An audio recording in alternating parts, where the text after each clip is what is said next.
Local productions on QTV are made possible with support from viewers like you. Thank you.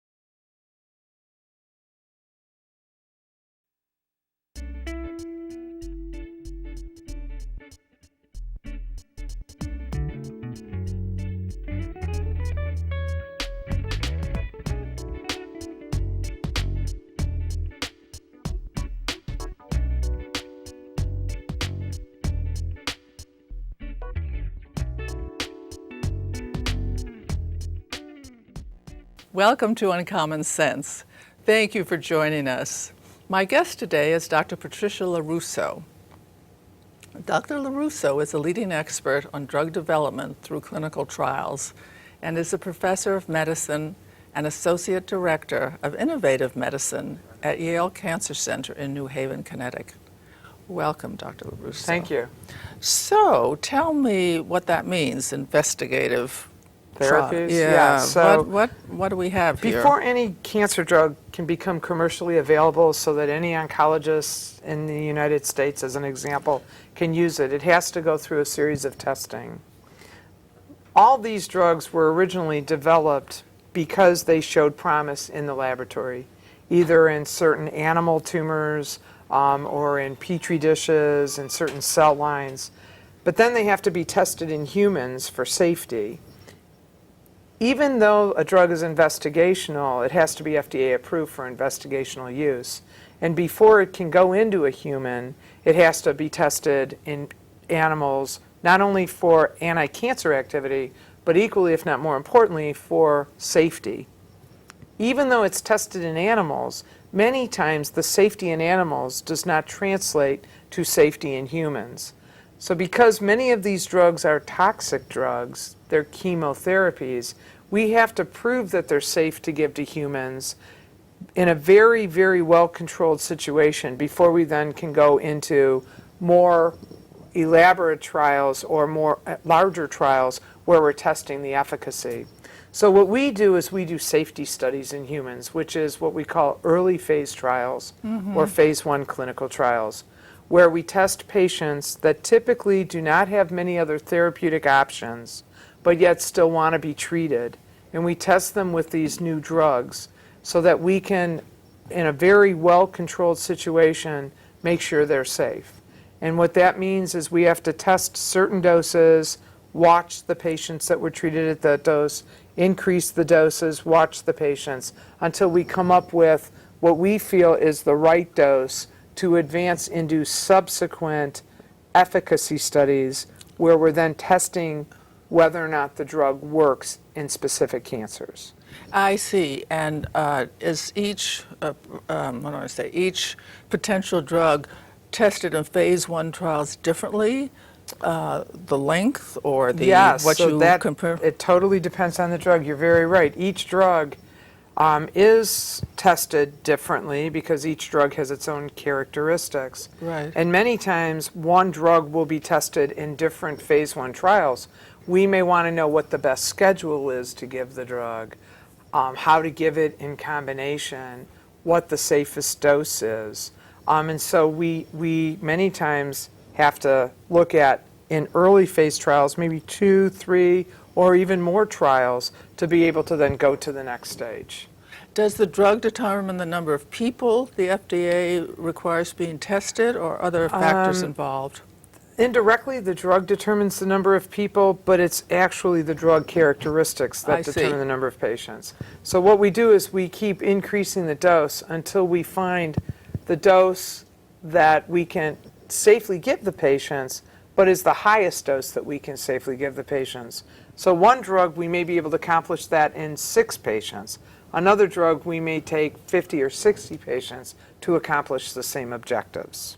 So an efficacy is the amount and the duration of treatment, or you don't get that far in phase 1? No, in phase 1, although we treat patients until they progress, right, we're not looking at duration as much as schedule. Do we give it every day? Do we give it once a week? Do we give it twice a day? And what we're doing in the early phase trials is we're also looking at many parameters in the human. We're drawing blood to see how does the body react to this drug? how does the body metabolize this drug, so it can help guide us as to where we need to go next. I see. Well, that's really kind of interesting. For people who are at the end of the line, so to speak, in treatment for their current cancers, is there a place, can they do research on what clinical trials might be available to them, or Well, anyway, yes, about to be conducted? Yes, or so soliciting patients? Absolutely. There is a website called cancerclinicaltrials.gov that lists all clinical trials available that are FDA approved in the United States. It is sometimes a difficult website to navigate through. Sometimes you can talk to your own medical oncologist. They may have access to where to go for an investigational drug. Sometimes you can even just call the National Cancer Institute's hotlines, and they may help you as well. But a lot of times it might be difficult to find those trials because not all medical oncologists are aware of what trials are available at the academic centers in their area. So when you what is the window of opportunity to be interviewed for an upcoming trial? Yes, so first of all, the trial has to be active and open and Okay. recruiting patients. Okay. Because for the most part, we take patients that have advanced cancer, that have failed most all treatments. Just the type of patients that go into clinical trials deems a very narrow window of time Yes. that they may be eligible. Because even though they want to go on a trial, they have to meet certain criteria Yes. which are specified by each individual study. So for instance, if a drug in the lab, when we're testing it in animals, has shown toxicity against the heart, Right. these patients cannot have, as an example, have had a prior heart attack, Yes. cannot have heart failure, etc. So we have to watch the type of patients that we bring on so that we can also get the most information possible while we're conducting that trial. A phase 1 trial is like doing an experiment with a drug in humans. So you, in phase 1 trials, if you are enrolled, you are automatically getting the drug, or is it a some do, some don't No issue? placebos in phase 1 trials. Okay. You're either getting the drug or you're not on the trial. Well, that's interesting Yes, and important to know. placebo trials are either later stage phase 2 or phase 3 trials. In phase 1, we have to understand so much about the drug. And the Right. primary focus is safety and understanding the drug in humans, that we don't do any placebo arms. Oh, very handy. Usually there are not many arms. There's usually only one arm that the patient would go on, as opposed to if we were doing a phase 2 or 3 trial and we're trying to determine if the drug is active, we may have 2 or 3 different arms where we're testing different treatments of activity to determine activity and figure out which drug or drug combination is the most active. Phase 1, it's not that way at all. And how many people do you have in your lab? Well, on my team, Team? when I was at Carmanos, I had 85 people on my team that worked for me, all trying to help develop these drugs in humans. And is that a similar situation at Yale? At Yale, I'm going to be helping to build the program with one of my colleagues. Oh, exciting. Yes. And so that means you have to manage people, right? Yeah, a lot of what I do is people management skills. And what have you learned along the way to make that successful? Well, a lot of things. First of all, I've always been very proud of my team. And I find that every person on the team is just as important, if not more so than I am. But it's not only important to recognize that, it's important to make your team member realize that. So we have various things that we do, and I try to integrate with them at their level oftentimes to be able to show them how important their job is. Because when I try to integrate at that level, it becomes obvious that I don't know how to do their job, because each of the team members has their own job. And it's very important to make them feel part of the team, but it's also very important to make them buy into the mission, that we're trying to do something to help patients and we're trying to advance to a cure. Does that mean many of them, including yourself, interact with patients? Yeah, so indirectly or directly, they all interact with patients. Some of us that are more clinically focused interact with patients one-on-one. But even the study coordinators who are intaking the data are indirectly interacting with patients because they're reading their medical records. They're trying to extrapolate the important data that they need to dump into the case report forms and into the computers so that we can bring all of that data together. All of them realize that the focus is on the patient. All of them realize that the patient is the hero. Love that. What happens when the drug doesn't show promise and this person is going to die? Yeah, that does happen. So the vast majority of drugs that go into the clinic never become FDA approved for commercial use because they're not active. And that's a reality of life. And that's something we all have to deal with. What's even worse is when we give a drug and something drastic happens to the patient as a result of it. You never want to make a patient sicker than they are. But the reality is we don't know a lot about these drugs. And we could give one dose of the drug and it's perfectly safe. And when we increase to the next dose of the drug, you can do something very devastating to a patient, either in terms of affecting one of their organs or potentially even causing death. That's something we know full well when we start developing these agents. You must be very sad. How are you? How do you handle that? Well, because all I do is deal with patients with metastatic disease. I know they're all eventually going to die. But there are certain things that we tell ourselves over and over again that we didn't create the disease. We're only trying to make an impact on it. And we try to recognize the fact that we're all soldiers fighting a horrible battle, and that you'll lose some battles, but the victory is when you win some battles. And that's what we have to focus on, the victories. This takes real, what do I want to say, dedication, but I love it that you feel that you're making a difference. Anybody who wants to live life well, I feel, has to find their way to make a difference positively. Were your parents geared towards medicine? No. No, they were relatively illiterate, actually. Oh, would you care to say? My mother was an immigrant from Italy. And she came here when she was a late teenager. My father grew up during the Depression, and education was not at all stressed by his family.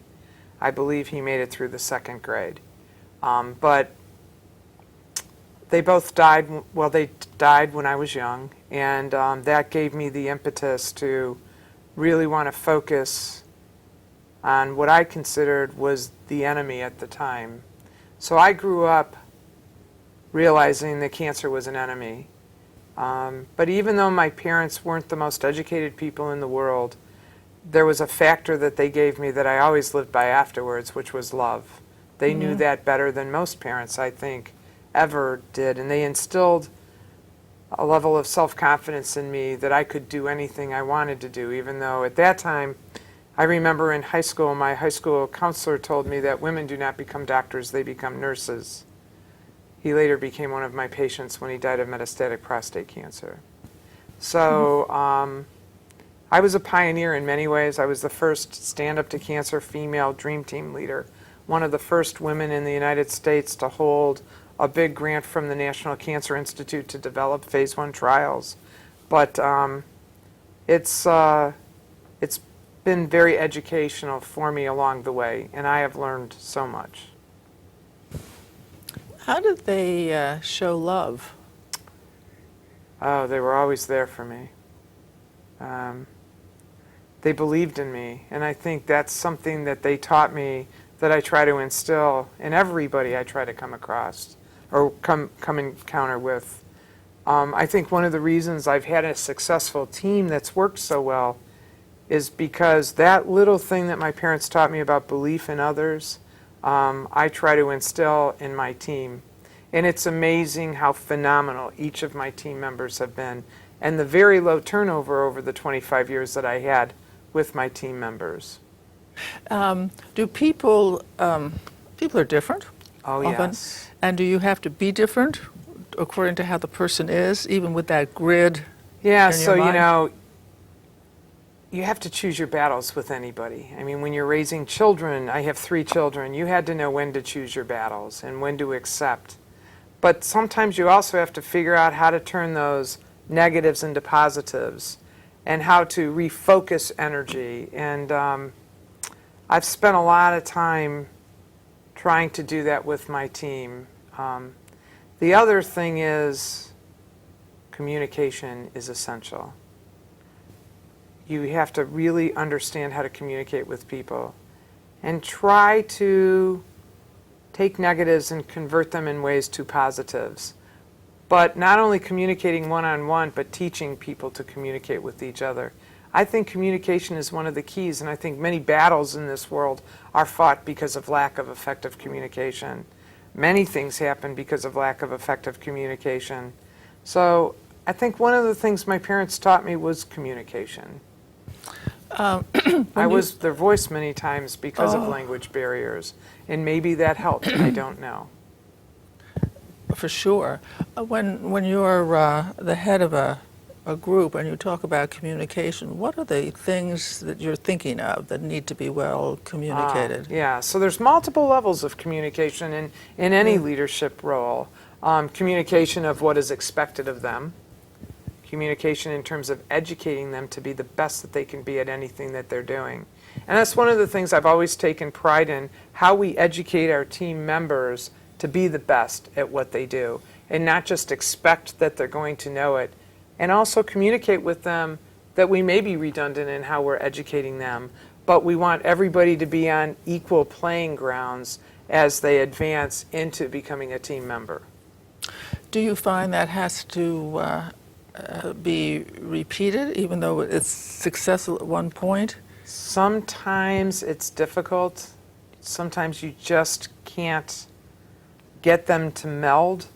But a lot of times it takes team effort to try to get them at the right point that they need to be. There have been a few people that we knew from the onset would probably not do it because they weren't open to it either.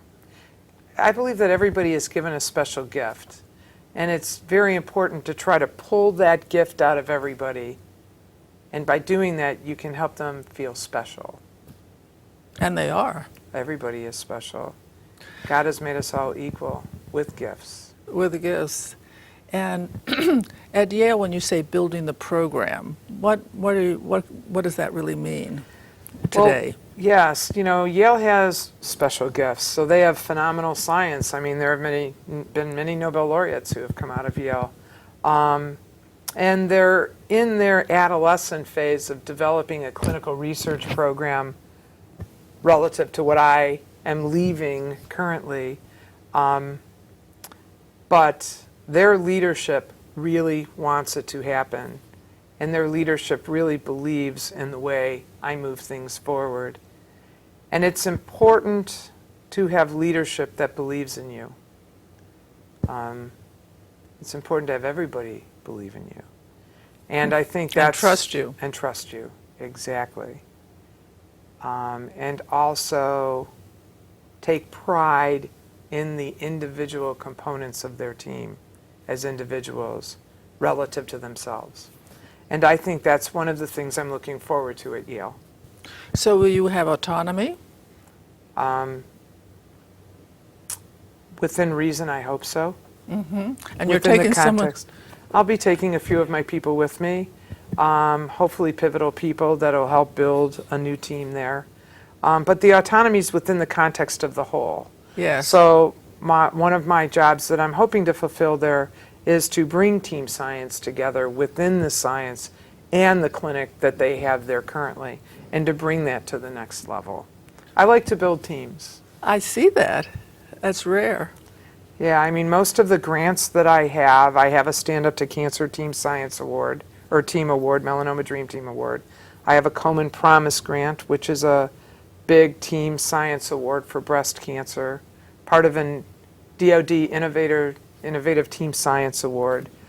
So I believe each individual is brilliant and can make amazing discoveries on their own.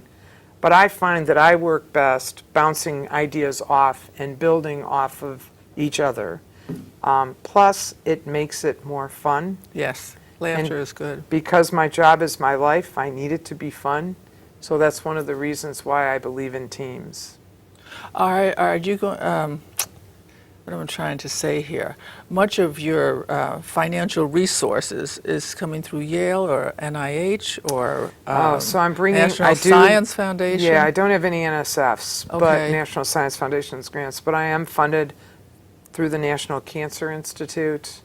I'm funded through the Department of Defense. I'm funded through Stand Up to Cancer. I have funding through Komen, Yes. funding through Gateway. The foundations are very important to develop the science because peer-reviewed funding through the National Institute of Health and the National Cancer Institute is rather limited right now. It has about an 8 to 10% funding line, yeah. which means 90 to 92% of people that apply may not get funded, Yes. with some exceptions. So we rely more and more on things like foundations or Stand Up to Cancer in order to help us develop our clinical and our research infrastructures.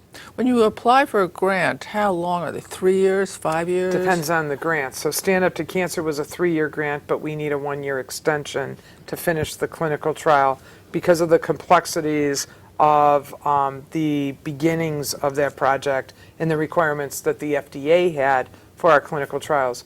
Most of our federal grants are 5-year grants. I see. So my phase 1 grant that allows us to work through the National Cancer Institute's drug pipeline is a 5-year grant. I've held it for 21 years now, but I've had to recompete it every 5 years or so to be funded. They give you a grant. Many of the grants can be recompeted and refunded, but you have to compete for the refunding. At this point, as such a respected leader that you are, would you have an idea of how to change any part of the phase 1 trials or that would improve it? Well, I think accessibility is very important. Trying to gain access to clinical trials across the board. The only way we're going to make an impact on treating the disease is not in the lab. It's taking the lab, bringing it into the clinic, and then bringing the clinic back into the lab by taking precious specimens from patients and studying those specimens in the lab. Less than 2% of all cancer patients ever go on a clinical trial. There are great discoveries coming through the lab, and we anticipate close to 900 drugs going into clinical development this decade. However, with less and less patients going on to clinical trials, the big question is, will we ever be able to answer those important questions where it counts the most, which is in patients? So that's why it's so important to be able to access clinical trials for patients and to be able to answer those important questions in humans, not only for the patients that are being treated on those trials, but hopefully for generations of patients to come.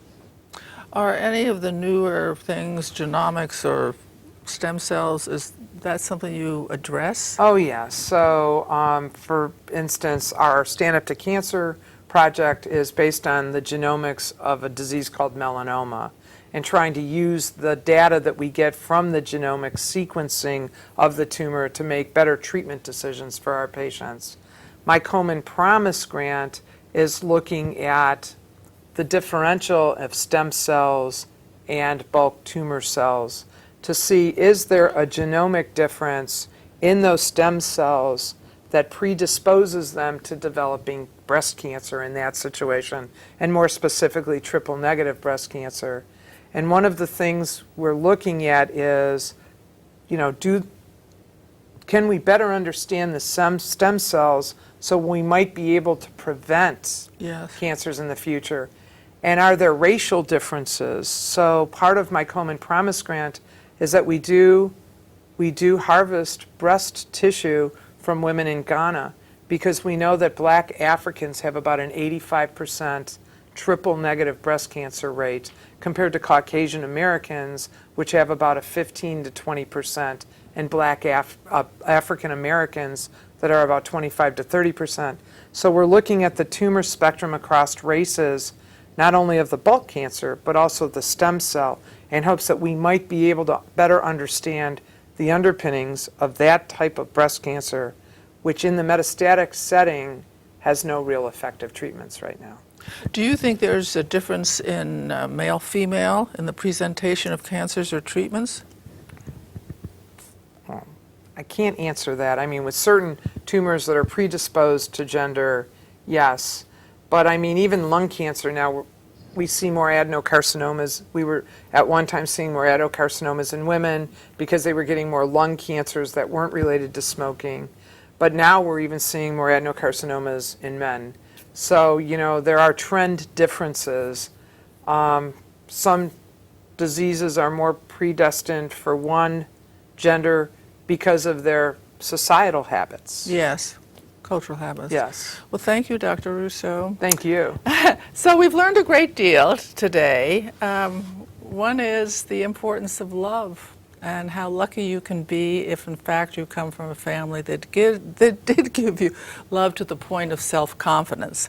And she has replicated in her management style the very thing her parents have done, to find value in the person, to find their gifts, to bring it forward, to show them, let them experience how important they are to the team, and give them a sense of life purpose because of the importance of the clinical trials they're on.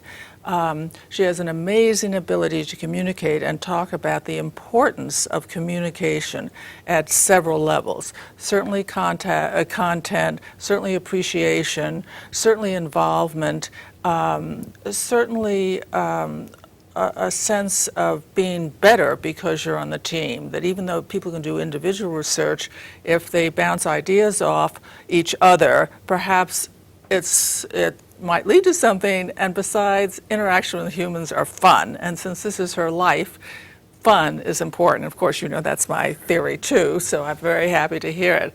So, one other thing I want to mention, if you're looking to be a candidate for clinical trials, please go to cancerclinicaltrials.org or call the National Cancer Institute. The National Cancer Institute, and ask for help and direction. Thank you so much. Be good to someone today and tomorrow, and I will see you next time. Have a great week. Bye. To contact Junia, send her an email at info@juniadone.com. For more information, program schedules, and news about future guests, go to www.juniadone.com.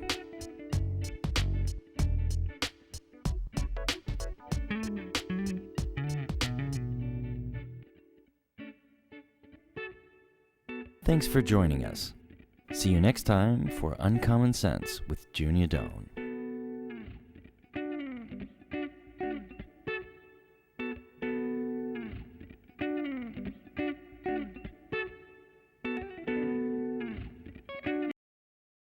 Local productions on QTV are made possible with support from viewers like you. Thank you.